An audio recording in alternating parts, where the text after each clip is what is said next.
আসসালামু আলাইকুম ভিউয়ার্স, সবাই কেমন আছেন? আশা করছি সবাই ভালো আছেন।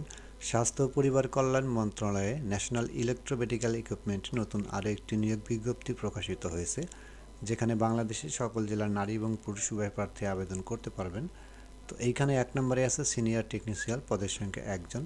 এখানে আবেদন করতে স্বীকৃত বোর্ড হতে electronics control and communication, computer operation and maintenance বা সমরূপ ট্রেডে উচ্চ মাধ্যমিক সার্টিফিকেট, ভোকেশনাল পরীক্ষায় উত্তীর্ণ সহ সংশ্লিষ্ট ক্ষেত্রে ৫ বছরের চাকরির অভিজ্ঞতা থাকতে হবে।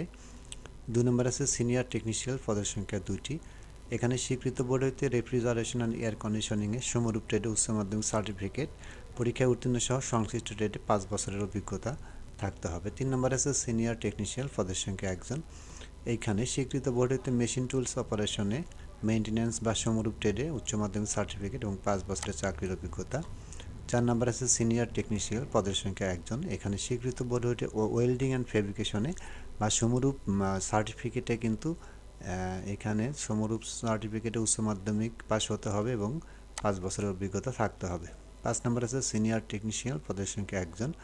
স্বীকৃত বোর্ড হইতে মিল রাইট বা সমরূপ ট্রেডে উচ্চ মাধ্যমিক সার্টিফিকেট পাস হতে হবে, সেই সাথে ৫ বছরের অভিজ্ঞতা চাওয়া হয়েছে। ৬ নম্বর আছে সিনিয়র টেকনিশিয়াল, ৭ নম্বর আছে টেকনিশিয়াল এবং ৮ নম্বরে টেকনিশিয়াল ইলেকট্রনিক্স, ৯ নম্বরে টেকনিশিয়াল রেফ্রিজারেশন অ্যান্ড এয়ার কন্ডিশনিং।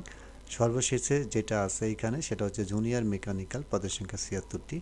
স্বীকৃত বোর্ড হইতে ইলেকট্রিক্যাল বা এয়ার কন্ডিশনিং ট্রেডে উচ্চ মাধ্যমিক সার্টিফিকেট বা ভোকেশনাল পরীক্ষায় উত্তীর্ণ হতে হবে। তো এখানে আবেদন করতে প্রার্থীর বয়স হতে হবে সর্বনিম্ন ১৮ বছর এবং সর্বোচ্চ ৩২ বছর। তো এখানে আবেদন করতে NEMEMW.telex.com এই ওয়েবসাইটের মাধ্যমে আবেদন করতে হবে, যেখানে আবেদন শুরু ১১/১/২০২৬ তারিখ এবং আবেদন শেষ হবে ২৫/১/২০২৬ তারিখ। তো এইখানে আবেদন করতে আমাদের যে ছবির প্রয়োজন হবে সেটি দৈর্ঘ্য ৩০০ × প্রস্থ 300 পিক্সেল এবং স্বাক্ষরের দৈর্ঘ্য হতে হবে ৩০০ × প্রস্থ ৮০ পিক্সেল, স্ক্যান করে নির্ধারিত স্থানে আপলোড করতে হবে। এখন আমরা দেখব এখানে আবেদন করতে কত টাকা ফি জমা দিতে হবে। ১ থেকে ৬ নং ক্রমিকের জন্য ১৫০ টাকা এবং টেলিটকের সার্ভিস চার্জ বাবদ ১৮ টাকা, মোট ১৬৮ টাকা। ৭ থেকে ১০ নং ক্রমিকের জন্য ১০০ টাকা এবং টেলিটকের সার্ভিস চার্জ বাবদ ১২ টাকা, মোট ১১২ টাকা। এবং অনগ্রসর নাগরিকের ক্ষেত্রে সকল পদের জন্য ৫০ টাকা, টেলিটকের সার্ভিস চার্জ বাবদ ৬ টাকা, মোট ৫৬ টাকা। অনধিক ৭২ ঘন্টার মধ্যে জমা প্রদান করতে হবে।